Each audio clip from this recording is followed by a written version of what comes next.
Me llamo Daniel y quiero contarles mi historia porque necesito que alguien me dé su opinión. Desde niño supe que era adoptado. Mis padres adoptivos nunca me lo ocultaron, y aunque al principio me dolía, también me daba paz saber que ellos me habían elegido. Mi padre adoptivo, Roberto, era carpintero.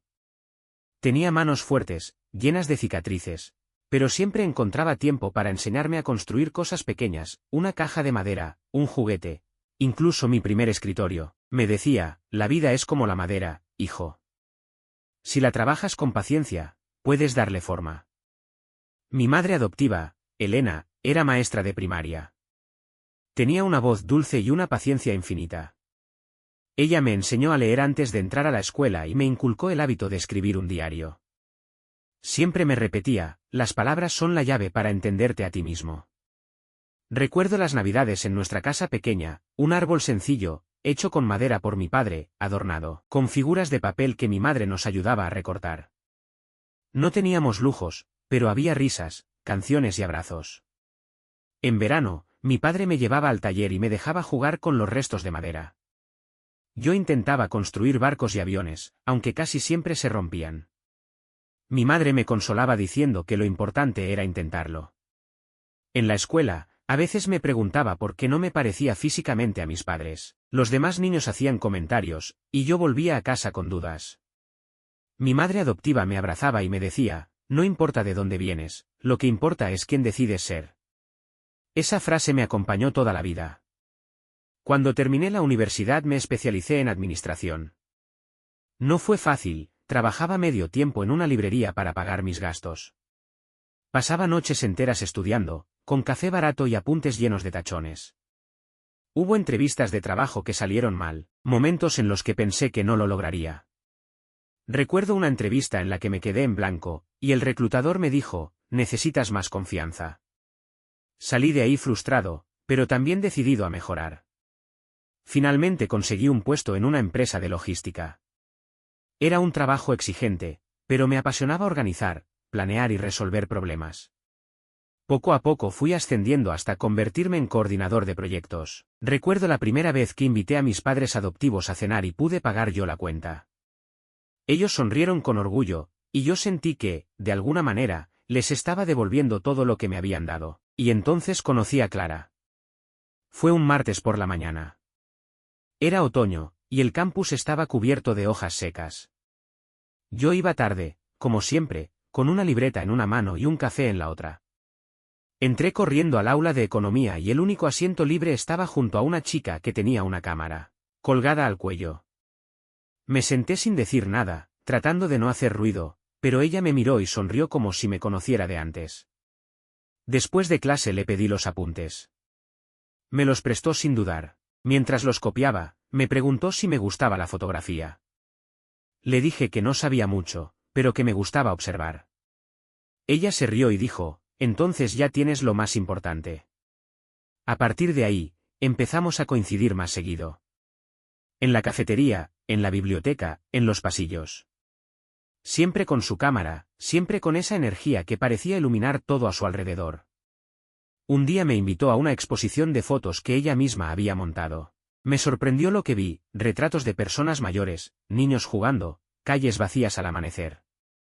Le pregunté por qué fotografiaba eso, y me dijo, porque ahí está la verdad. En lo que nadie mira. Me enamoré de su forma de ver el mundo. De cómo encontraba belleza en lo cotidiano. De cómo me hacía sentir visto, escuchado, importante. Cuando tuve mi primera gran presentación en la empresa, estaba nervioso.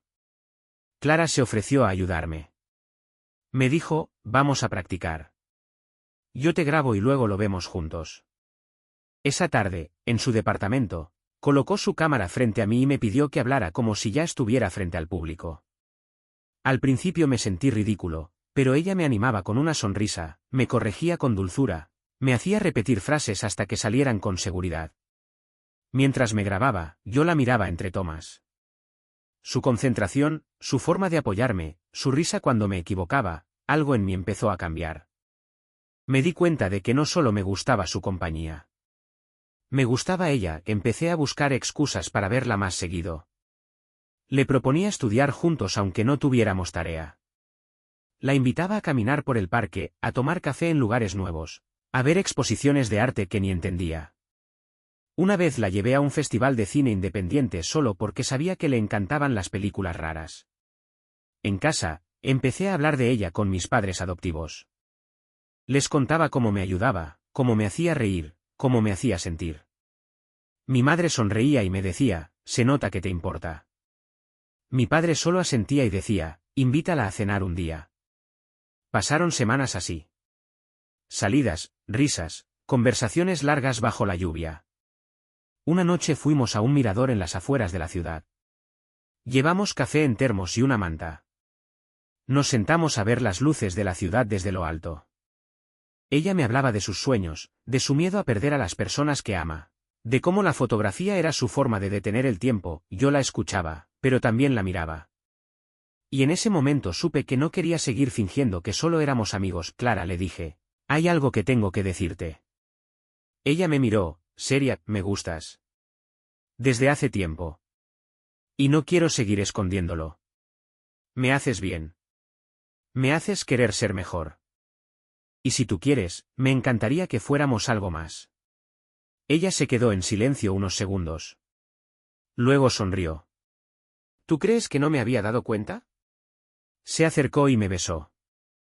Esa noche, bajo las estrellas, nos hicimos novios. Sin promesas exageradas, sin fuegos artificiales. Solo dos personas que se eligieron. Con el tiempo, nuestra relación creció. Compartimos viajes, proyectos, sueños. Y sí, empezamos a hablar de un futuro juntos. Planeamos la boda con ilusión. Cada detalle nos emocionaba, el lugar, la música, los invitados. Faltaban apenas unos días. Todo estaba listo. La primera vez que conocí a la madre de Clara fue en una cena familiar. Se llamaba Teresa. Era una mujer elegante, de mirada intensa y silencios largos. Me saludó con cortesía, pero sus ojos se quedaron fijos en los míos por unos segundos más de lo normal. Sentí algo raro, como si me estuviera escaneando el alma. En las siguientes reuniones, noté que me observaba mucho. A veces me hacía preguntas que no parecían tan casuales como sonaban. ¿Dónde naciste exactamente, Daniel? ¿Tienes alguna foto de cuando eras bebé? ¿Recuerdas algo de tus padres biológicos? Yo le respondía con sinceridad. Le conté que nací en un hospital público, que no tenía fotos de mis primeros meses, que mis padres adoptivos me habían dicho que mi madre era muy joven y que mi padre había muerto en un accidente. Un día, Clara salió a hacer unas compras y me quedé a solas con Teresa. Me ofreció un té y me pidió que me sentara con ella. Me preguntó cómo había sido mi infancia, si había sido feliz, a qué me dedicaba, qué cosas me gustaban. Me escuchaba con una atención que me desarmaba. En un momento, Teresa se levantó del sillón y se acercó a mí. Me abrazó. Un abrazo largo, cálido, lleno de algo que no supe nombrar. Perdón, dijo, es que me recuerdas a alguien que quise mucho. A partir de ese día, nuestras conversaciones se volvieron más personales. Me hablaba de su juventud, de sus errores, de sus miedos. Me preguntaba por mi infancia, por mis sueños, por cómo me sentía con mis padres adoptivos. Me escuchaba con una mezcla de ternura y nostalgia. Me trataba con una dulzura que no era la de una suegra. Era otra cosa. Me tocaba el hombro cuando hablábamos, me servía el postre que más me gustaba, me preguntaba si dormía bien, si estaba feliz. Yo no entendía por qué, pero me sentía cómodo con ella. Como si una parte de mí la reconociera. Hasta que, a solo 3 días de la boda, me pidió hablar conmigo a solas. Estábamos en la cocina. Clara había salido a probarse el vestido. Teresa me miró con los ojos llenos de lágrimas. Daniel, no puedo seguir callando. No después de todo lo que hemos compartido. No después de haberte tenido tan cerca. Me quedé quieto. Yo soy tu madre biológica. El mundo se detuvo. Me quedé en silencio. No entendía. No quería entender cómo dices.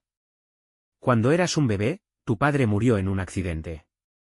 Yo era muy joven, no tenía cómo cuidarte. Te di en adopción. Fue la decisión más dolorosa de mi vida. Pero nunca dejé de pensar en ti. Y ahora estás aquí. ¿Eres tú? ¿Mi hijo? Me mostró una foto vieja. Ella, joven, con un bebé en brazos. Yo. Sentí que el aire me faltaba. Que el suelo se abría bajo mis pies. Clara llegó minutos después. Nos encontró llorando. Le contamos todo. Su rostro cambió. Primero incredulidad. Luego miedo. Luego silencio. Entonces, tú y yo. Nadie dijo la palabra. Pero todos la pensamos. Hermano. Hermana. Pasamos horas hablando. Llorando. Buscando respuestas. Al día siguiente, fuimos juntos a una clínica para hacernos pruebas genéticas. Los resultados tardarían. Pero la duda ya nos había roto por dentro. A solo 3 días de la boda, tomamos la decisión más difícil de nuestras vidas. Separarnos, no por falta de amor. Sino por respeto. Por miedo. Por dolor. Recuerdo el momento en que la abracé por última vez. No dijimos adiós. Solo nos miramos. Esa noche, solo en mi cuarto, me quebré. Lloré como no lo hacía desde niño. Porque había perdido a la mujer que amaba. Porque había encontrado a mi madre. Porque todo lo que creía estable se había desmoronado. Y así termina esta parte de mi historia. O tal vez, solo empieza otra. Porque hay verdades que duelen, pero también hay caminos que se abren cuando uno se atreve a enfrentarlas. Y si quieren saber qué pasó después, tal vez algún día les cuente la parte 2.